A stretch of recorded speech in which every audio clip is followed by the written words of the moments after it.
Very well. Starting a new episode of International Podcast Planeta, based from Brazil. And we have some very special news for you. We're starting with a very amazing human being I have the privilege to know in the past. But let's start this properly because I'm really excited with this event. This is our second international interview. And you're going for a real treat. So welcome to the Podcast Planeta, the elite leadership podcast that's based in Brazil. And this is another episode of our international series. My name is Carlos Hoyos. I'm a business executive coach, and I'm your host for this event. Our purpose is to bring outstanding content and amazing guests so you can enhance your leadership skills and grow your business here in Brazil and everywhere in the world. Today, I'm really happy we can talk to an amazing human being. I had the privilege to meet Phil and train the trainer event and incentive back in Portugal in 2016. So it was a really amazing event. Phil was presenting there, and we really connected there and kept, we kept this relationship. And that's one of the things that I learned with the network. It's important with the network in a professional way, in a business way, that we have to keep, the relationship that really matter and relevant. So let me talk a little bit about Phil, and I'm going to bring him live so he can introduce himself in the typical way we do. So Phil Bedford has a Bachelor of Engineering with honors and a master's degree in European Construction Engineering. He is an international keynote speaker, certified professional behavioral analyst, ICF certified coach, NLP master practitioner, and has built his career path specifically in the USA, United Kingdom, Dubai, and India, working with hundreds of business owners across multiple industries around the world. Starting in recruitment, before moving into exhibition industry, real estate, entrepreneurial development, and even a kite surfing and Latin dance company. I definitely want to know more about this and with Phil. So he probably have to tell about this a little bit more. His accomplishment in these different industries can be put down to his skills as a networker. Phil is a New York Times bestseller, also the founder and host of Rebel Networker TV. In his spare time, he's an avid underwater hockey player and triathlete. So let's bring here our dear friend, Phil Bedford. Welcome, Phil. You're right. Hey, great to see you, Carlos. Hi, everybody. Really nice that you're here. I'm really happy. This is really amazing. We've been planning this for weeks, and I actually been in preparing the environment to bring you like several months before. So I was really happy this, work out our schedules to do this. As a tradition, what we do here in the podcast is just you introduce you the way you prefer in your personal side, because the curriculum, the things that people know, all the achievements, those things are here, but who's the real Phil? So who's the Phil Bedford by Phil himself? Welcome. Thank you, Carlos. Yes, hi guys, and my name is Phil Bedford. I'm known as the Rebel Networker, and ultimately what I love to do is help people enjoy life now. I firmly believe that people work way too hard, way too long, living other people's lives. And if you're the kind of person that wants to change yours for the positive, I'm there to help you. A lot of people do that through entrepreneurism and starting their own businesses. And I'm here to tell you, it doesn't matter where you started, it's where you want to end up and how you get there that matters. So Carlos, back to you, my friend. Maybe we just bounce some questions backwards and forwards and we'll see where we go. To have some fun. Awesome. That's pretty sweet. Before we started the transmission, you're starting telling me that, your life was not always flowers, not like we see now, never always rosy. Things are really different. Things are changing. How you started? How you started your professional life or your career? Or just tell me a little bit more about this side of Phil that maybe many people don't know. Most people don't know. How you started?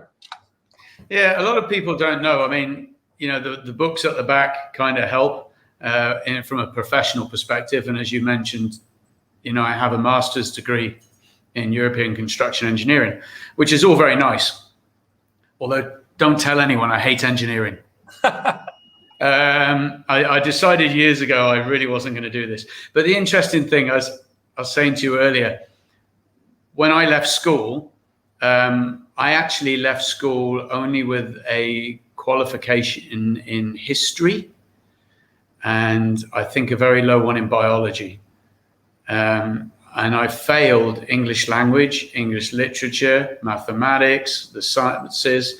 And so, I was a little bit of a failure. On the other side, my sister was grade A, number one in the school, went to university.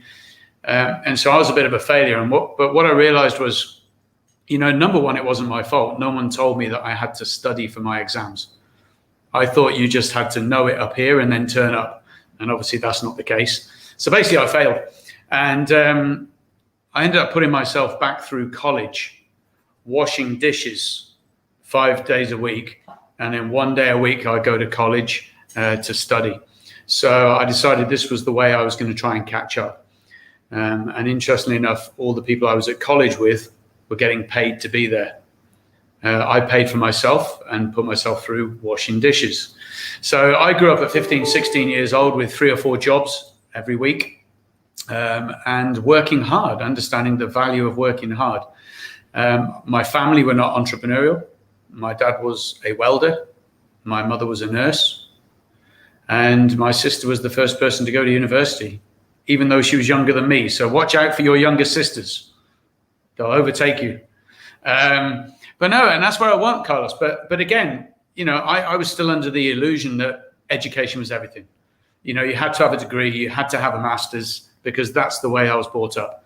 And it wasn't until later in life I discovered, that, and I'm sure you're going to ask me more about this in a minute, that the power of connections, the power of who you are here, the power of your drive, the power of your passion, all of these things far outweigh qualifications when it comes to running your own business. And while there are elements of education that may be important, depending on what you're delivering, it's all this other stuff that they don't teach you. And you know that as well. Wow, that's amazing. The thing that just crosses my mind when you start telling your story, and I know how much you contribute to your clients and the networking society in Dubai and India and around the world, because I met you in a training occasion. You were training me, and dozens and dozens of other people from around the world. And I know that everything is a process. It's just not a single event. But you went after education, but you went after self-development. But the kind of training that you underwent yourself. So would you say that you have some special events that were kind of turning points for you that actually make you the loop, or was just like a steady, systematic, structured way of next step? There was definitely a number of pivotal points. And you're really getting me to dig in my brain here. Anyone that's listening, he did not warn me about this. He's making me think. There was definitely a number of pivotal points going back, and probably too many to think of. Interestingly, nearly every pivotal point has been involved around people or opportunities. I remember one when I was 18, and I was quite an introverted, quite a shy kid. And I got the opportunity, or someone told me about this thing called Camp America.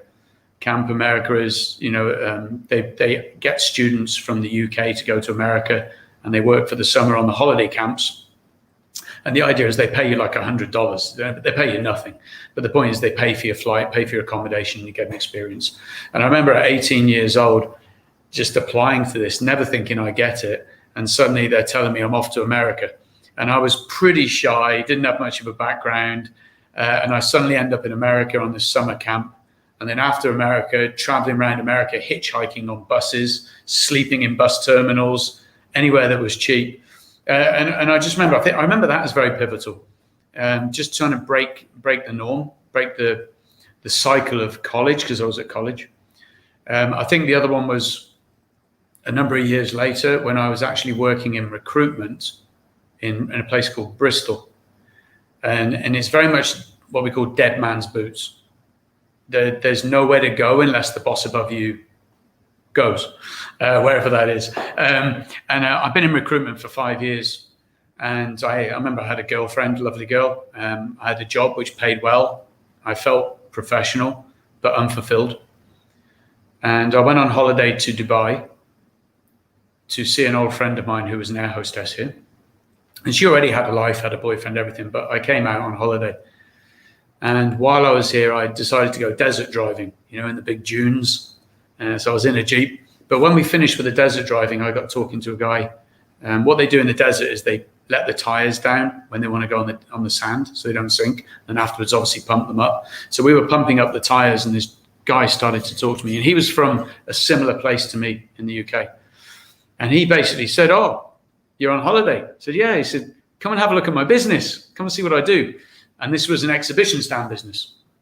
And I remember going along, seeing it, not thinking much more of it. And then when I returned to the UK a couple of days later, he chased me up and offered me a job in Dubai. And I remember at the time thinking, I've got a job, I've got a girlfriend, I love the UK, I'm playing underwater hockey, I'm rowing, I love my life, but I'm bored. And I just thought, this would be so cool if I could go and live in Dubai. And when everyone asked me, where do you live? I was going, Dubai.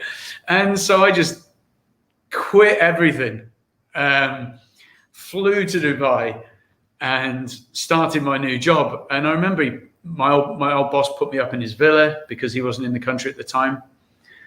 And I remember getting up on the morning on my first day, getting up because I was in bed, walking to the door on the inside of the bedroom, opening the door, and the heat just smacked me in the face. And I was like, oh my God, where am I? And then I realized that when I went into the office on the first day, I realized what they were going to pay me and realized that I didn't do the conversion rate from pounds to dirhams and found out I was on a very, very bad wage. And so pretty much immediately I started teaching salsa to supplement my income. And that really started my journey into entrepreneurship because I just didn't do my calculations. But I think those are two pivotal moments that jump in my head. And both of them were just doing things that were way outside my comfort zone. But I think I kind of thought, wouldn't it be cool if one day I can turn around and say I did that? So I think those were two of the most pivotal points, I think.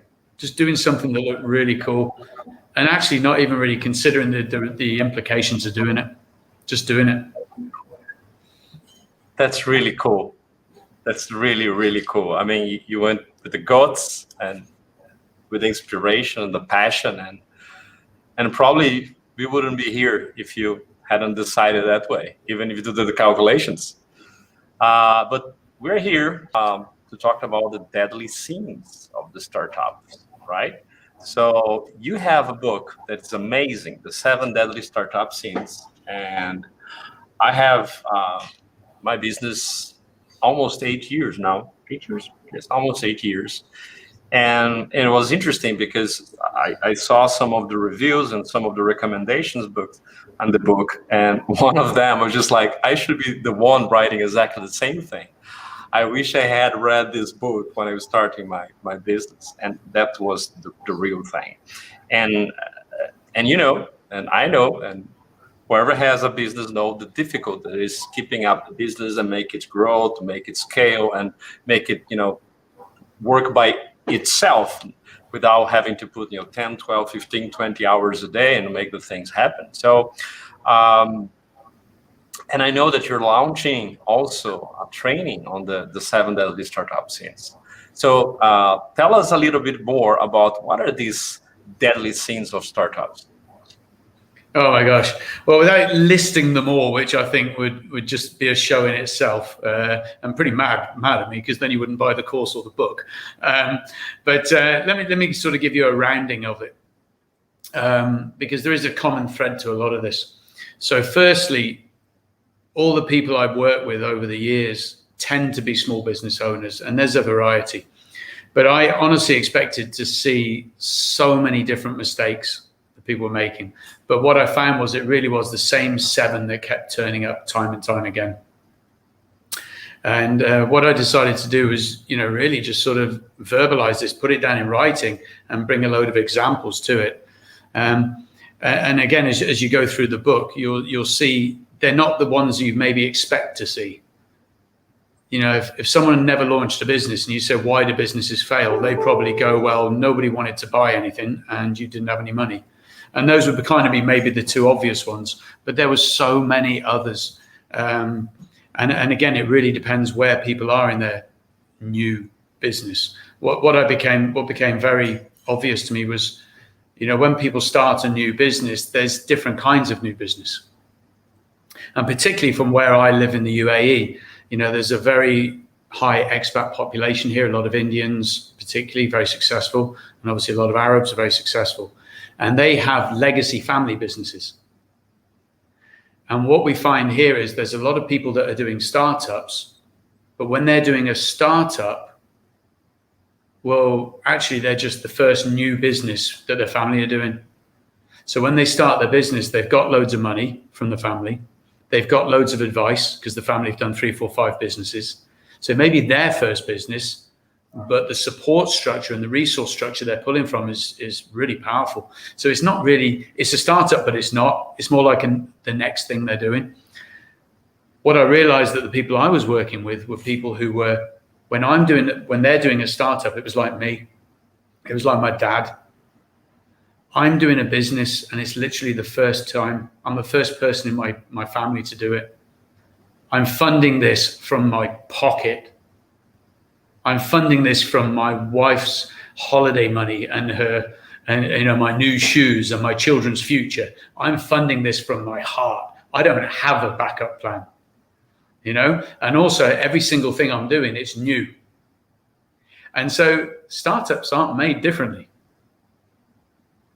And so my book really was singing for the people that are doing it themselves the first time. They've just come out of a corporate. And what I was finding was there was a lot of mistakes that people were making just because they were making assumptions about what business needed to succeed. And one of the core elements to this, I would say, Carlos, if there had to be a common thread through every single sin, the secret is the people you're around. Yeah, if you're around the right people, anything's possible. If you're around the wrong people, it's a lot harder work. And while that's simplifying the book in many ways, I think one of the reasons I'm 13 years in my business now, and this was my first official business. I mean, I dabbled in kitesurfing and you know, salsa business in the past, but this was my first thing I went into big style. And so, you know, I'm one of those small percentages that makes it this far.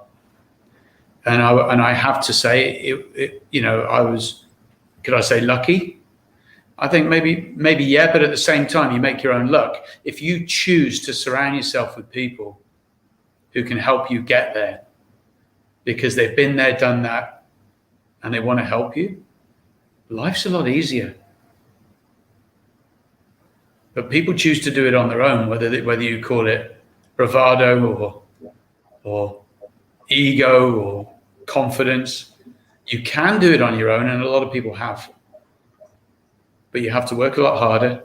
You need a lot more money, and you probably need to be a lot more connected in a background. So I think that's just the common thread through this is people, knowledge and information, all that again you get from people. I love the way you frame this, and I'm having like flashbacks of things that, you know, my company and people that I know that failed and that they're trying again, and it's so true. All this you're saying. The other component that to me it's also, you know, related to people is like with the self. The entrepreneur himself or herself. And I love the thing when you say that you talk about self-care. And this is like so important, because if I'm not well, how am I supposed to help other people? I'm in the helper business, you know. I help, you know, leader business owners, but I'm focused on leadership and behavioral changes. And if I'm not well, how can I serve other people? And I love this because it's like, if I want to attract the right kind of people to help me, I have to have the right mindset, right frame of mind, and the right health, so I can actually make me an interesting person to attract other people that want to join my cause and want to help me. And the other thing that I found it really interesting in this concept is, you mentioned briefly here, is just like, you have to ask for help, because it's cheaper, it's easier, it's like investment in the future.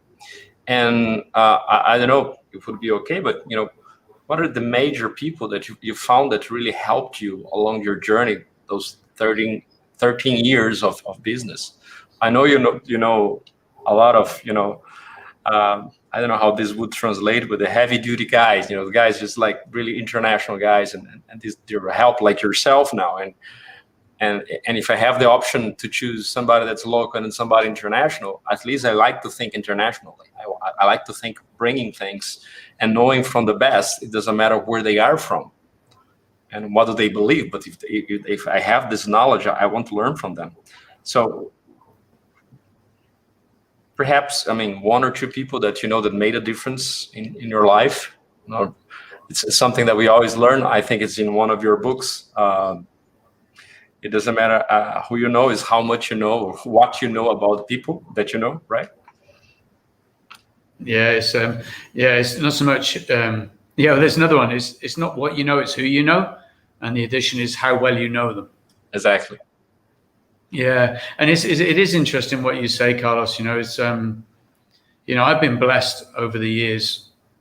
And by the way, these people that help you don't necessarily just turn up. You have to be humble enough to want to have their help, number one, and also make sure that you're giving back to them in any way you can. It doesn't have to be that you're giving them money, but just appreciate it, number one, and do something with it, and let them know how valuable it is. But no one was ever successful on their own, ever. And you'd think with a lot of these people standing on stages selling products that they're the only person that ever did it. And if, they did it all on their own because they were so good at doing this, that, and the other. Rubbish.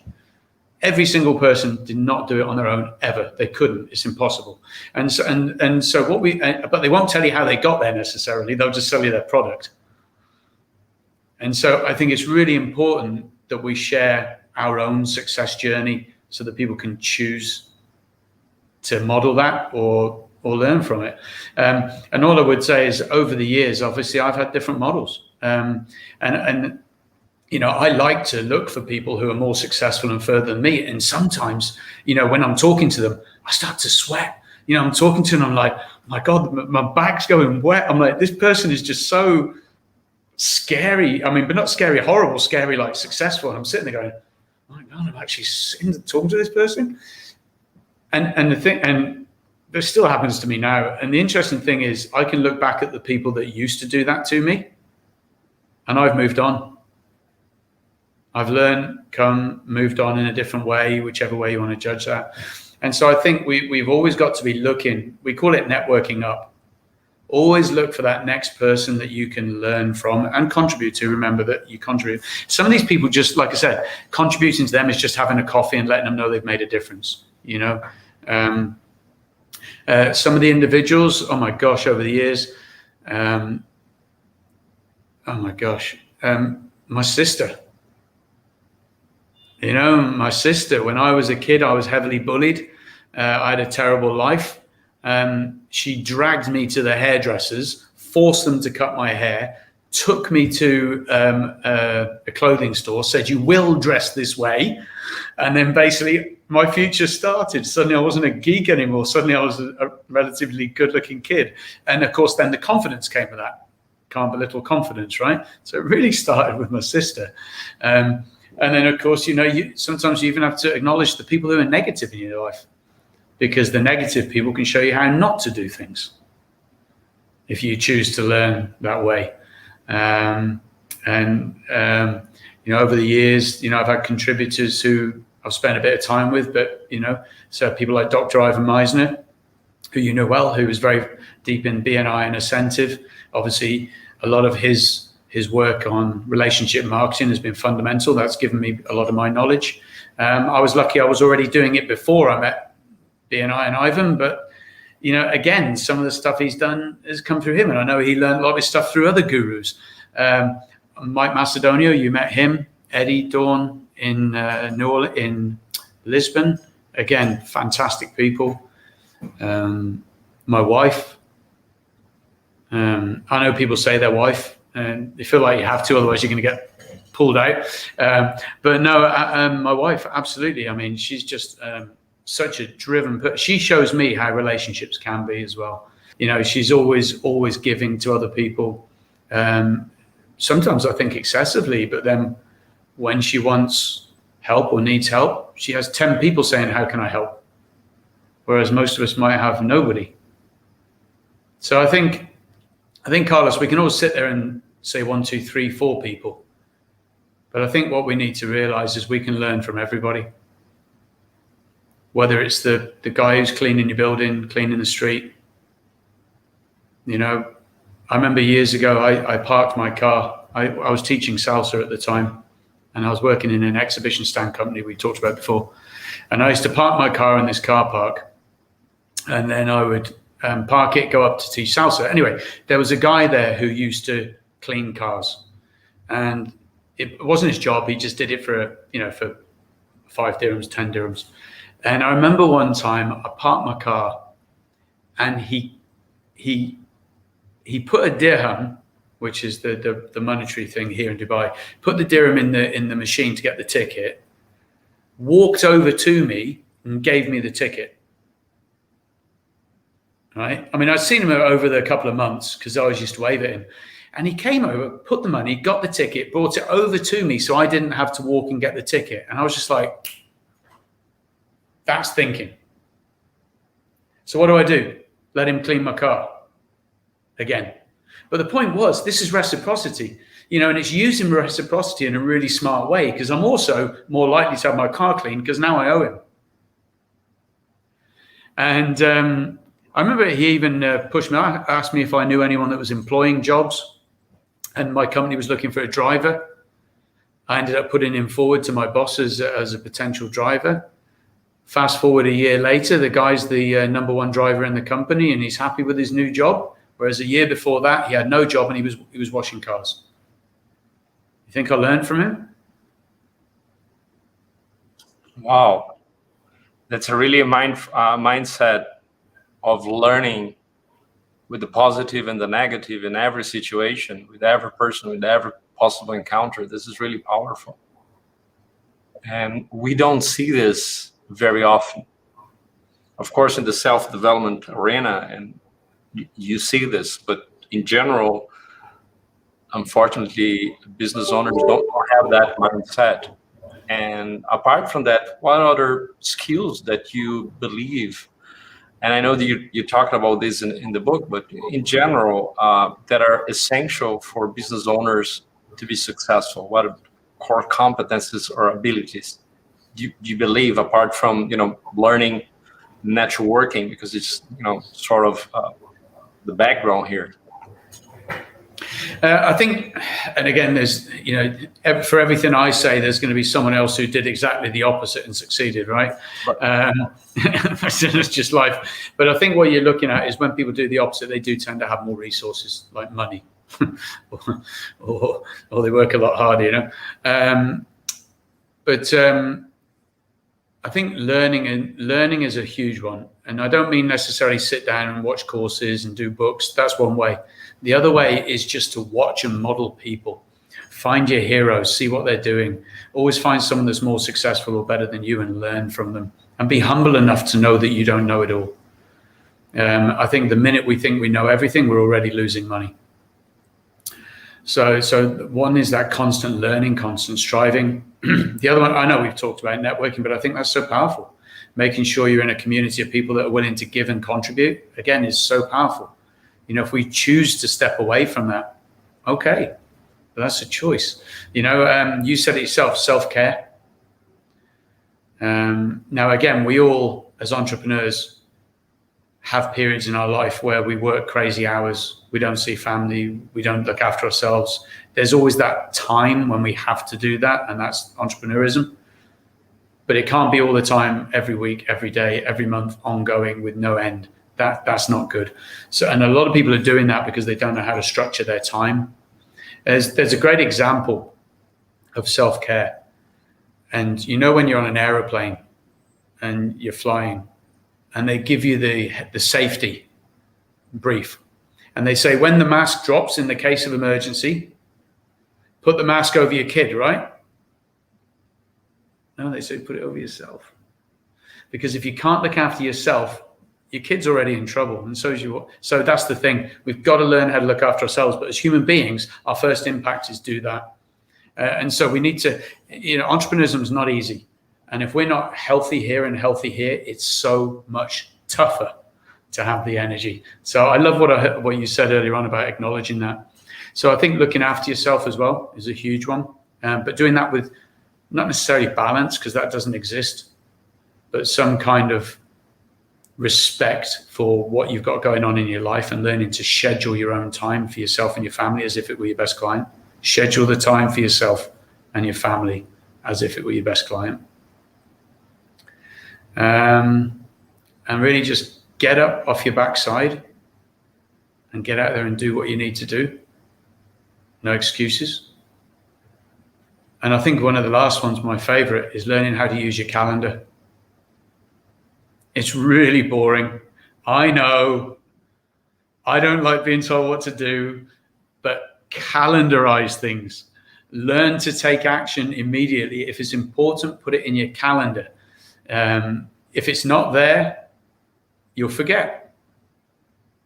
I don't know what it's like in Brazil, Carlos, but there's definitely in Dubai a very last-minute culture, and people here do not like to commit to anything in case they miss something else.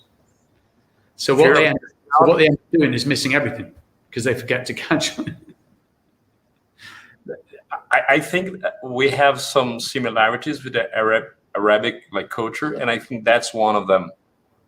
The Latin cultures like to improvise, things for last minute. Planning is not something that is rooted in our culture. And so what you're saying is really helpful. And that's one of the things that's trained, to keep on teaching. And when I do mentoring, when I do coaching, is just, if it's not in the plan, if it's not on the agenda, you just have a pipe dream. So it just has to be there. And it's not like the target dates, how you do the work to reach that date, and you actually do it, and you actually complete. Because just having the target date, just it scares you if you don't planning, your block time to work on that, towards that goal. So this is really helpful. We could talk for hours here. I want to thank you for one thing. In 2016, when I saw your presentation, and I asked for one question, and you probably don't remember this, but it was something related to how you reward people, how you thank people.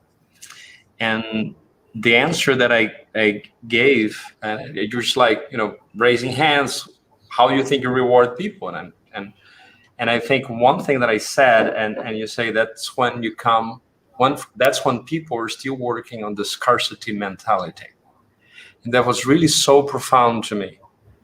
And I still think of this. And every time I realize that I make a decision and think I'm making a decision from abundance mentality or from scarcity mentality. And I think that was a turning point for me in that presentation. So I don't think I never told you. So I want to thank you for this. It was really it was a big impact on me. And I know that I'm still working on this.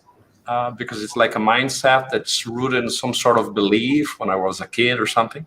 But I'm still working on this, and I want to thank you for this. I also want to thank you for your time and for for share your wisdom, your insights and recommendations.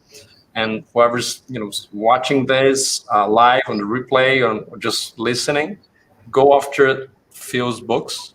The only book I haven't read from Phil is the version that I tried to find, but I couldn't find the version from UAE, right? That's like the world's best known secret. That's not on ebook. That's not on there. There's only a physical version of that. Yeah, and so I couldn't find that book, but the other books I have read, The Kiss the Rebel is amazing. I think I mentioned that before. I couldn't sleep. I had to finish the book page by page, and it was like 4:00 in the morning, and I couldn't stop reading because it's so nice. And all the other books about the branding, I found it nice because I'm right now in the middle of like a business reset because of the pandemic and things that change. My life changed, my personal life changed. So I'm like in a big reset now. And these two books, like the 7 Deadly Start-Up Sins and the branding, they were just like perfect timing for me. So really thank you for this. Before we part, could you just tell us a little bit about the training? What's the official launch date for the 7 Deadly Start-Up Sins, and what is the major differential of this? Because we were talking very briefly before we started the transmission. So just tell us a little bit more about this, please. Yeah, please. So I've got 2 courses that are going live now. Number one is the 7 Deadly Start-Up Sins. And the other one, which is based on the book, and the other one is called the Millionaire Networker, which is based on Kiss the Rebel. Both courses were developed because people were reading the books and just going, "Oh my God, these are great, but now what? What do I? How do I apply this?" And also, I found a point that around the world people were saying this, and I couldn't get to them. So what we've done is I spent a lot of time putting all this knowledge onto some really high quality video, and we've developed a high quality training program, and they're both now accessible online. They're actually there, but what I'm doing is just tidying up the sort of the shop front, so to speak, and then they're going to be live literally in the next couple of days. So Carlos, I will make sure I let you know you have them so that you can share them with your audience as well for now and forever. And by the way, both of the courses come with communities on the back as well. So as well as the course, you get to plug into my community where I'll be coming live once every couple of weeks to actually meet with people for questions as well. Sweet. And how we can reach you? I'm going to share here for the people that are actually watching it. You're having LinkedIn, Phil Bedford, just straightforward, without, commas or anything, just Phil Bedford. But besides from LinkedIn that you're going to have here in the description of the podcast and the replay, how people can reach you? What's the best way people can connect to you? Is LinkedIn or other ways? Yeah, LinkedIn's always good, but I acknowledge the fact that not everybody's on LinkedIn. So Facebook is also good. So you can reach out to me as Phil Bedford or the Rebel Networker and connect that way. What I would suggest, though, is if you do want to connect with me, I'd love that, but please just reference Carlos and this show. So I know it's not one of those weird spams from around the world, which we all love to hate. So please just mention the show or Carlos, and then I'd love to connect with you and start a relationship. So Facebook's good. I'm also on, so Facebook is Phil Bedford or the Rebel Networker. You can type either. Instagram, the Rebel Networker or Rebel Networker. Rebel Networker is a good one to connect with me there as well. And like I said, worst case scenario, if we really want to chat and nothing's working, drop Carlos, your man. Drop him a message. I'm sure he can connect us. He's a connector. And absolutely. Well, thank you so much, Phil, for your time. And some final words that you want to leave as a message for Brazil or anybody that's having trouble with its business or his or business or want to go on business. What's your final message? Well, my final message is how fantastic it is to be in Brazil.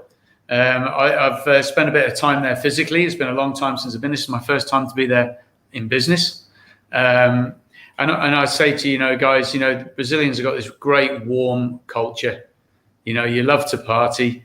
You got such a great global reputation. And you know what? I think in business and in relationships, that is a great place to start.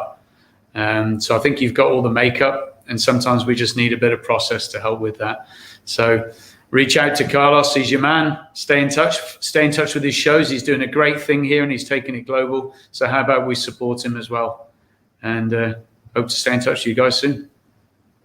Thank you very much. It's been a pleasure. Bye now. We're going off.